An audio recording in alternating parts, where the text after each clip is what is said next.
it'll be 45. So welcome everyone. I would ask a question a bit about the group assignment, so please make sure you enroll in a group in Brightspace, preferred size of 3, you can go up for maybe 2. The deadline, last year I let it go entirely. I want to take a bit more control because some groups basically really leave it up till the summer or even later to do it, and I do also want to press you a bit to finish it as quickly as possible and not postpone it. So that's why basically I've set a deadline for the assignment till 16th November. Basically means the 16th November you can just hand it in. If you want to do it later, then that's okay, but then you have to send me a planning of when you are going to do it.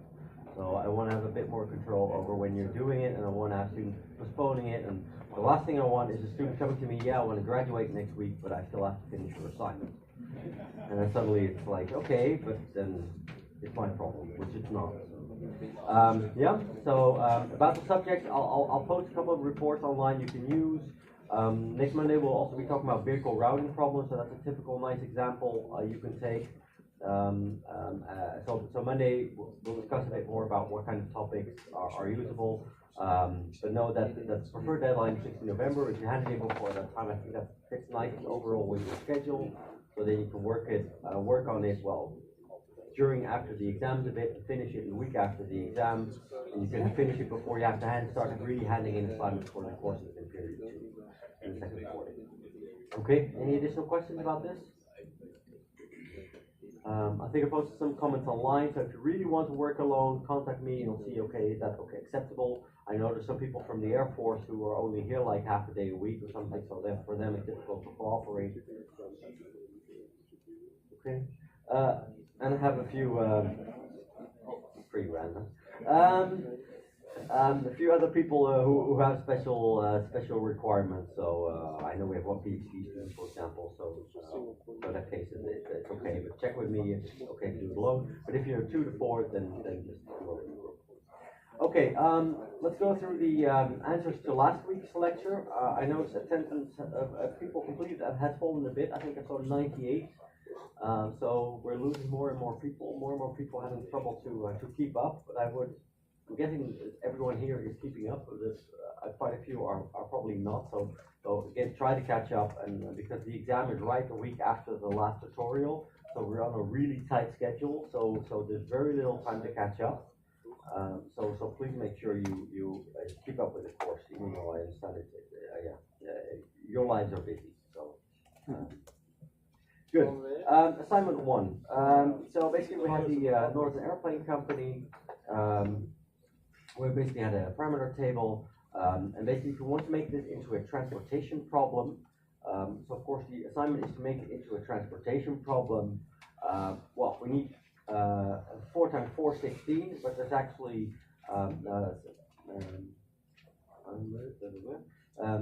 but basically as there's like 6 options we don't need. We only really need 10 variables if we want to make it into a transportation problem. And the rest are actually variables which have a infinitely high coefficient.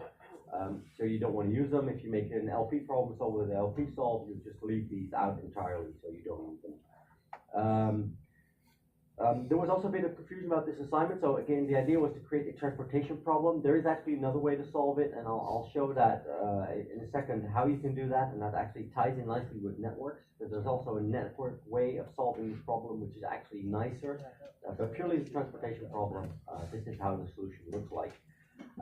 So if we want to make this into a transportation problem, we basically need 8 constraints. So we need 4 supply constraints, which are smaller than or equal, so I'll sometimes also call them slack constraints. Those are constraints with slack variable, and 4 demand constraints, which are artificial constraints, but they're equality constraints, and those are the demand. So we have fixed demand, and we have fixed demand and variable supply with an upper limit.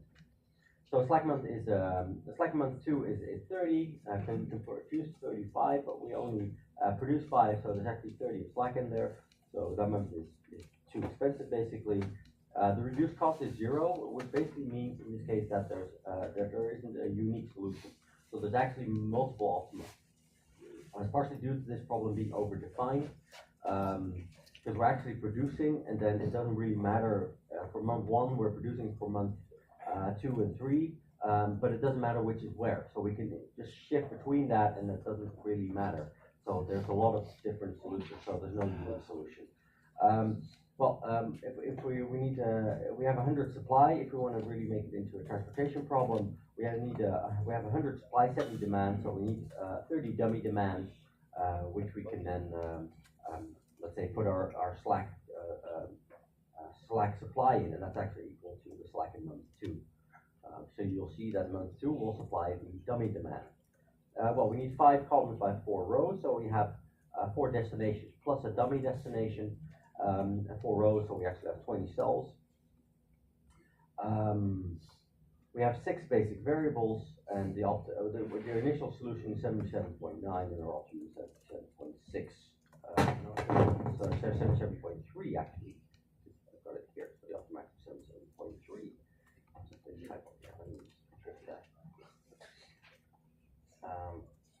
So 77.3, because then you see it on the right hand side, you actually see the optimum solution. So there is actually an alternative way, which is nice to show you, because today we'll be talking about. So this is this. Again, we can solve it, but actually, if you look at here, so this is the normal transportation. If we look at solving it as a network, let me just zoom this in. What we can do is actually, in this case, we have different decision variables. This is actually decision variable, what we produce each month. And then basically we have these 3, which are a different type of decision variable, which actually say how much do we transport from month 1 to month 2, how much from month 2 to month 3, and how much from month 3 to month 4. And here we get exactly the same solution, 77.3, but actually instead now of having let's say an overdefined problem, now we can solve the same problem with just 7 variables. Now, so some of you got confused, we can also, so I think you tried to solve it in this way, but what's very important is that you structure your problem well. So really think carefully, okay, what are my decision variables, what is the format, and make sure you put it in a simplex tableau, because especially if you start using bigger and bigger problems, it becomes more and more difficult to, let's say, take a random format for it. So really format it like this. Okay, 4.1, if we use the IOR tutorial, then basically we have to set it up like this. So the cost for basically the variables we can't use are basically like this. So we can't produce in month 1 for month 4. We can't produce in month 4 for month 1. So that's why we have an infinitely high cost for that. Here we see we have our dummy demand. And then if we use the north-west rule, we basically start here, and we basically cross through the table to basically get our initial solution, which has a cost of 77.9. So you see that here, the B's are the basics, so this is just a printout from my IOR tutorial. And basically you see the path of, see here, see, right there, there. Yeah. So that's basically how our basic solution, and it's feasible, and it has a 77.9. So there's no M in here, so we know we have a nice feasible solution. So now how do we, and that's all we do for now, and later on in a further question we'll actually start solving it. Assignment 4.2, for an LP problem, again, we have 12 options, 3 times 4. However, Calorie River cannot supply Holy Glass. So in that case, we can just leave that one behind. So 834 is not required. So if we make this an LP problem, we might as well not make 834 exist, so we can scrap it. But of course, that's not an option if you want to put it into a transportation problem. So we need 4 equality constraints, 2 surplus, and 2 slack. So you can actually see that here, Colombo, Sacred, and Calorie, as sources, they have to deliver. So they each need 50. And then if we look at here, we basically have a minimum amount and we have maximum amounts. And Los Devils has a fixed supply, so in that case we can just use an equality constraint. So that's where we get the total of 10. So that's, you can see that here. Well, the total variable is 11. So that means you basically need 10 10 slack or 6 artificial, 2 slack, 2 surplus. So we have the 10 additional variables, and we have the 11 basic, so we need 24, which basically means we cannot solve this in our tutorial because it's just too many, and it only goes up to 10. Then if we look at Holly glass, which basically doesn't have a maximum, of course, what we do see is that if we have the maximum supply, so if we supply everything, then we know that if the rest gets a minimum, we get 30 plus 70 is 100. The total supply is 160. So that means if we put all the, let's say, additional surplus supply to Holly glass, then it will get 60. So that's basically 50 plus 50 plus 60. So that's this one minus 30 plus 70, well, plus 0. So that would get 60. So the maximum Holly glass can get is 60. So even though it says infinite, actually it will never get more than 60. The minimum it will get is actually if the full supply is actually allocated to the maximum for Voodoo, Lost Devils, and Sango, which is 150. So even in that case, it will always get 10. So in this case, we actually do not need to define the minimum because Holly glass will always get that 10 due to the other constraints. So we don't need the lower limit. And it means actually that if we do actually look at the maximum everywhere, including the 60 for Holly glass, we basically get 80, 150 plus 60, so 210.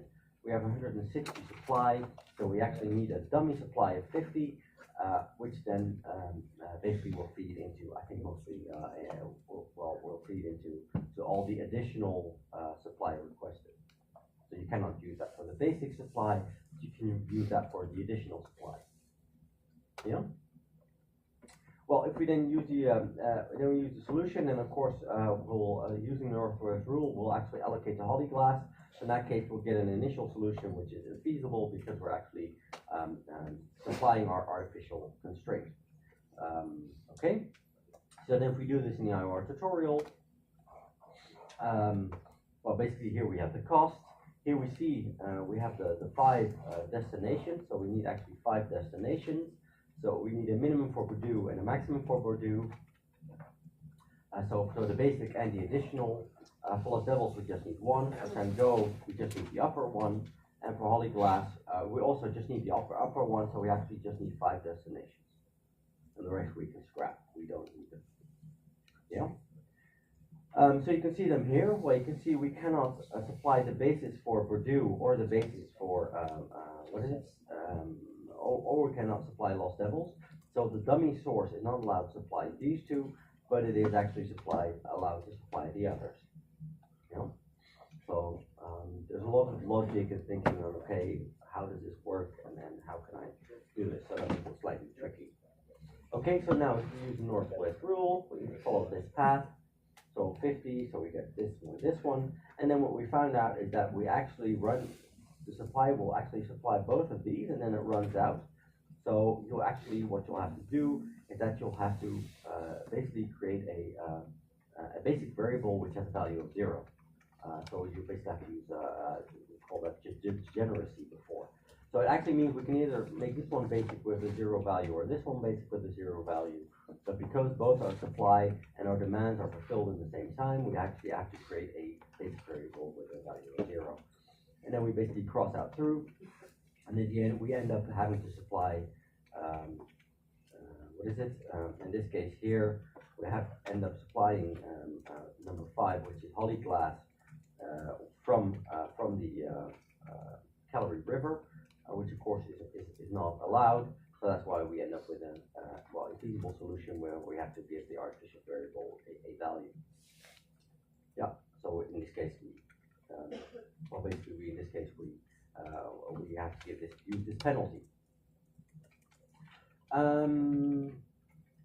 Yeah, 4.3 was I think Susan Meyer case where we transported from one to another. Sorry, here we actually start solving it, which I think is yeah, here actually we start solving this case. So now we actually start solving it. So here again we have our initial solution. This all stays the same. So we still have the same solution. Well, how do we start solving it? So, well, first of all, we have to determine the UIs and the VJs. So in this case, what we do is we take the one with the most basic variables, which actually this row, and we set the UI there to 0. And in that case, what we'll get is that we have these basic variables. So I can show it here. So for these, that's 0. That means actually that's 0. This plus this would equal 20. So this one's 20, 23, and m. So you can see that here, 20, 23, and 1m. 1m is actually the one I asked a question for. And then we basically go through that like I did in the schedule, and you get these VJs and UIs, which are basically the multiples of the constraint rows. You have to take off the objective row to get a value of 0 for your basic variables to get it into the proper form if you look at it from a simplex Tableau point of view. Well, an initial leaving basic variable in this case is this one, minus 1m, so that's the most negative one. So we pick that one as entering, then we have to basically create a cycle here, and then we have to look in the cycle. So we create a cycle with the basic variables, and in this case, this one is the lowest one which we're going to take away from. So 10 is the maximum amount. This is our leaving basic variable. So we basically shift 10 from here to here, 10 from here to here, and then 10 towards there. So this one goes plus 10, minus 10, making this one 0, and then turning it non-basic, in which case we'll get this. We'll get this sheet, and if we look there at all the cost coefficients, we'll now see that I think there's no negative value anymore. So this one actually is a feasible solution. So now we have and it's actually optimal because there's no negative coefficients there anymore. 4.4, again, going back to the original problem. So here again, we have our basic list. Wait.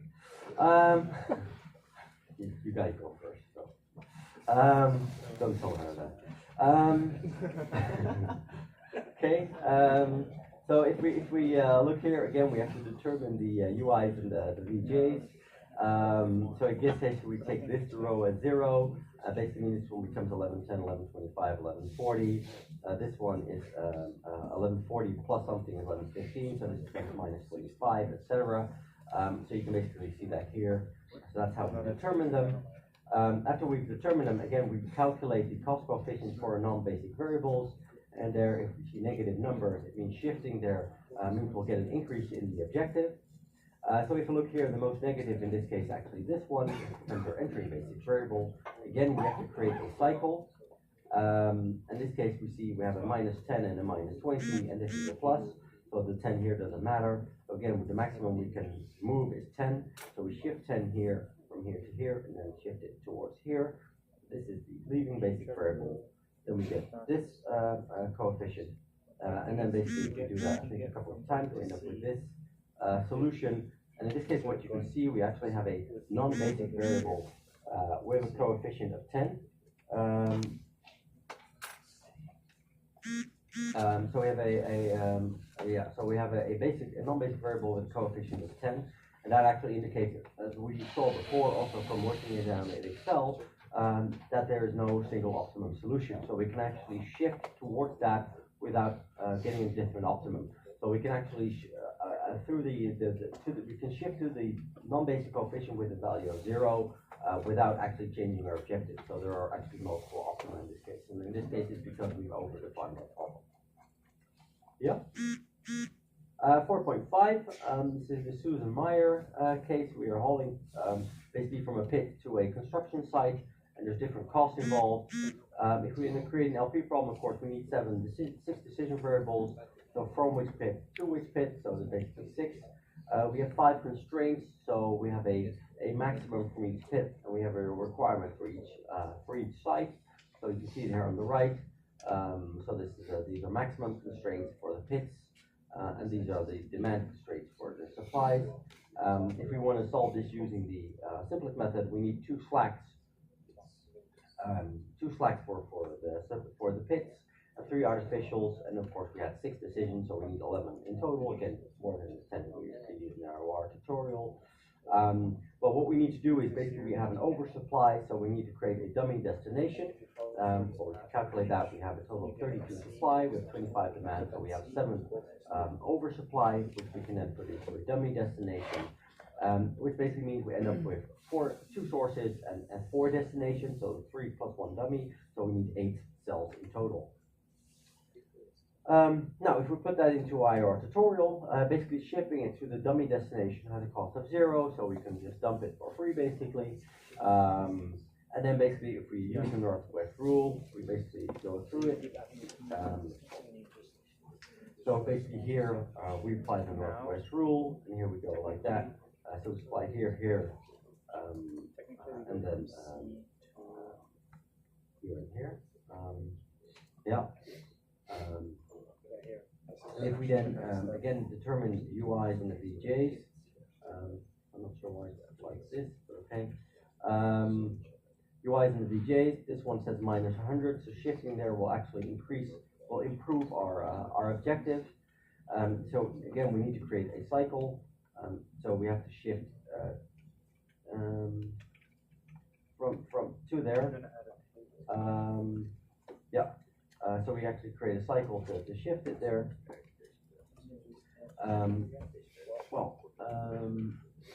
Let's see. What we can see here is that S1D2 has a cost of S1D2 has a cost of 60 in a final solution. So if we look at this, is our final solution. So again, we simply shift through it. I won't show you the steps. I've actually put the output file on Brightspace if you really want to see it. The output file has all these on it. So look just for what is it, 4 or 5 text. That has all the things, but this is your initial basic variable.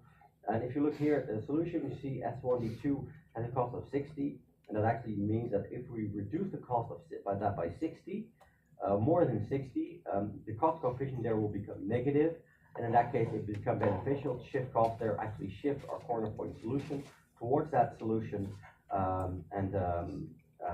so then in that case this is no longer the optimum solution, and we can shift towards a different optimum solution.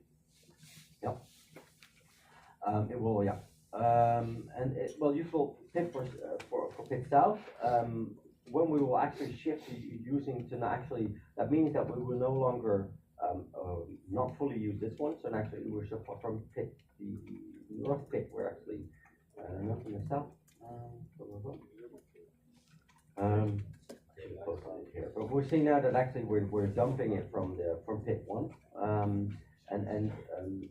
so when actually will we be using the full south pit? Well, you see here we have a coefficient of 100. Oh, so this, sorry, yeah, I'm reading it wrong. So for this is actually the actual answer.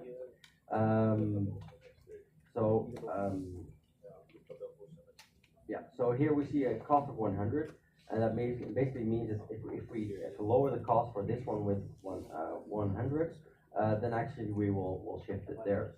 Because actually we can only lower the cost. If we lower the cost for this, then this will actually become, these will stay 0. However, these will change, so it actually means that we'll change it. If you work it out again, you'll see indeed it's 100. So because it's a dummy constraint, it works slightly different. Okay. 4.6. I haven't asked you to solve it using the Hungarian method. Again, 20 by 20. It's typically something you do in a computer. I'll post the slides on Brightspace in a moment. So the Hungarian, it's symmetrical. So it has to be symmetrical. So we have 20 TAs, 10 groups. So we have to double basically each group. So we need to get 20 by 20. So we'll get 400 cells. If we do with linear programming, of course, we need 1 constraint per TA and 1 per group. So we have 20%, so we need 30 in total. And the number of variables in that case is 200, so we have fewer variables. The optimum value, if you'd implemented it, is 77.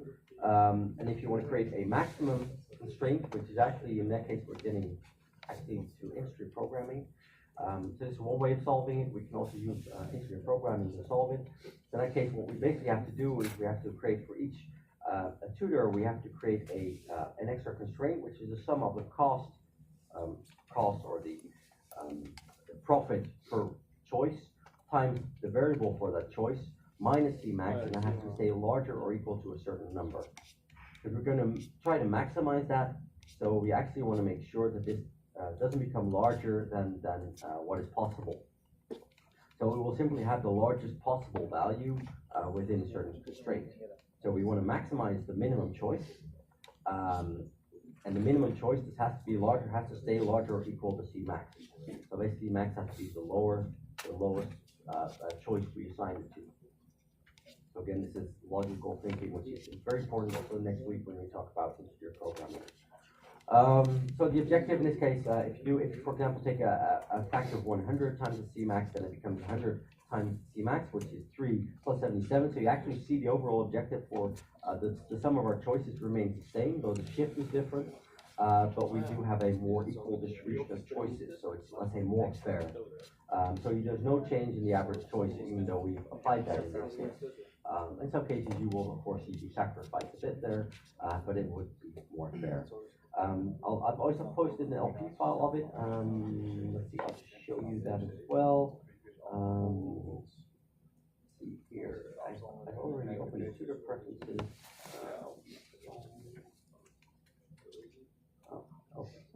Not on the machine. Okay. Well, the LP file is on the. Why don't you say? Okay, the computer says it doesn't have the LP file, but it does. So that's good. Okay, so this is the LP file here. But it's not the right one. Let's see.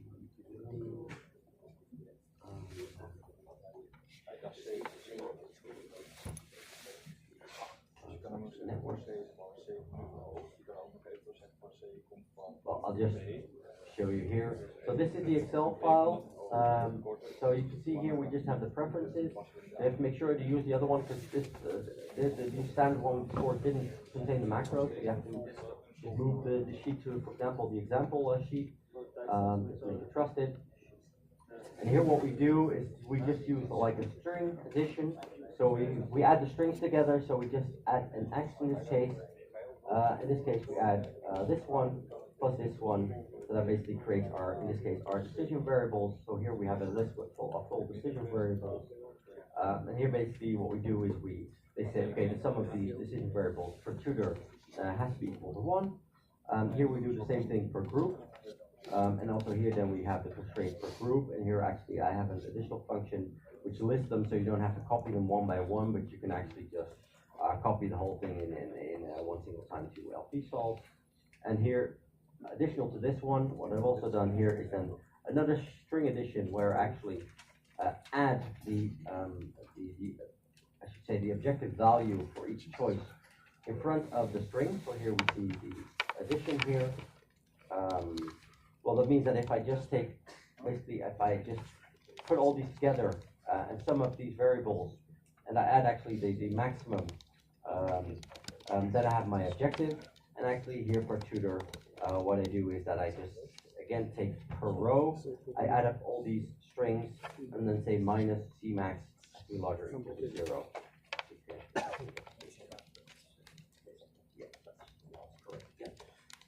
Yeah.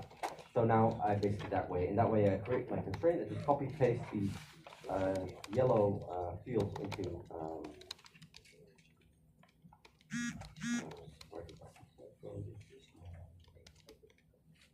okay.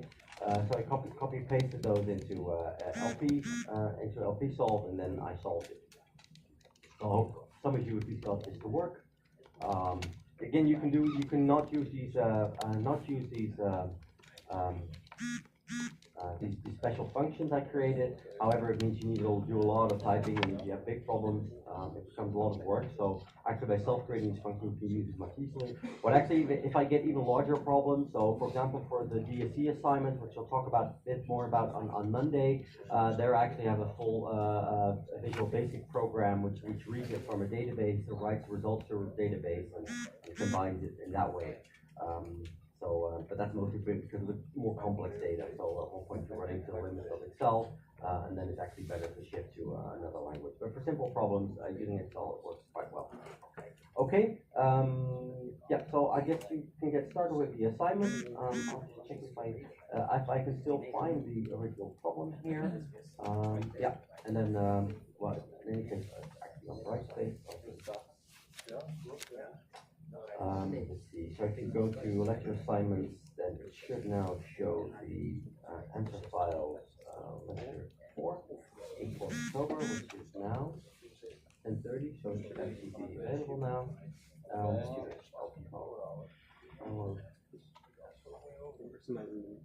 So it's actually here. So here you can actually see the full LP. So you can also use this as an example of okay, how does this look in LP solve? I should note LP solve it has its limitations. One of them is the error trapping. So it will, if you made a mistake, it will just give you a parse error. So you have to be very careful how you put things in it. Especially the semicolons are quite annoying. But it does have basically everything here. So if I just press run, and again, get my results here. It's very easy just to go through it, try a problem, have a look at it, and it's very easy to use. Well, if you move, for example, to Cplex, which we'll probably do next week, we'll have a few examples there you can run there. It becomes a lot more complex. You have to do a lot more steps to get the results and put them in, etc. So LP is really nice and easy to solve, and it shows you the basics. So that's what you're doing here. Yeah. Okay. Well, good luck with the assignments. So I just run through the, I'll just run through the assignments. I think there's a few caveats which I might want to warn you about.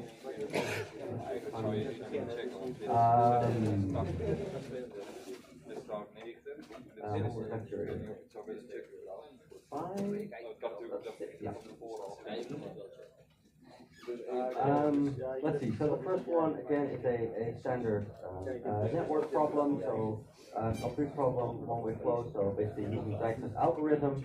I've already given you a hint here. So it's basically asking for the next step. It's also the kind of question you can expect at the exam. So I'm not going to ask you to do a full Dijkstra shortest path, but I'll ask you individual steps. Okay, what do you do next? Again, because we don't have that much time for the exam, so I don't want to have short ones for those steps.